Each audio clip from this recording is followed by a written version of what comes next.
नमस्कार, आपण बघत आहात सिटी न्यूज. देशभरातील मद्यप्रेमींकरिता मोठी बातमी समोर आली आहे. FSSAI ने कृत्रिम फ्लेवर वापरून तयार करण्यात आलेल्या काही रम आणि विस्कीच्या विक्रीवर बंदी घातली आहे.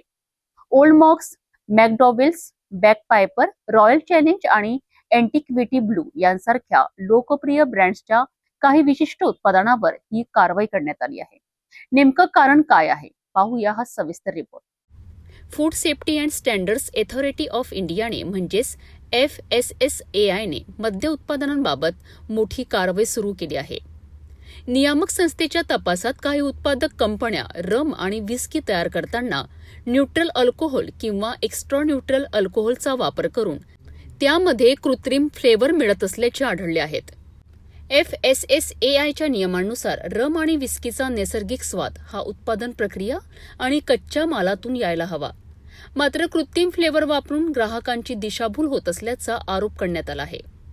या कारवाईत old mock the legend, old mock gold reserve आणि ओल्ड मॉक XXX मॅच्युअर्ड रम या विक्रींवर बंदी घालण्यात आली आहे.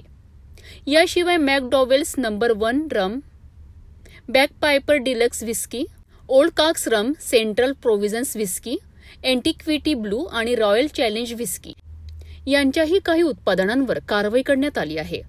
महत्वाची बाब म्हणजे ही बंदी संपूर्ण ब्रँडवर नाही, तर विशिष्ट उत्पादन युनिटमध्ये तयार करण्यात आलेल्या उत्पादनांवर लागू करण्यात आली आहे. FSSAIने स्पष्ट केले आहे की ग्राहकांची दिशाभूल करणारे कोणतेही फ्लेवर किंवा ॲडिटिव्ह वापरणे नियमबाह्य आहेत आणि अशा कंपन्यांविरोधात पुढील काळातही कठोर कारवाई सुरू राहणार आहे. मद्यप्रेमींसाठी ही अत्यंत महत्वाची बातमी आहे. लोकप्रिय ब्रँड्सची सर्व उत्पादने बंद झालेली नाहीत, तर केवळ नियमांचे उल्लंघन करणाऱ्या काही विशिष्ट उत्पादन युनिटमधील उत्पादनांवरच ही कारवाई करण्यात आली आहे.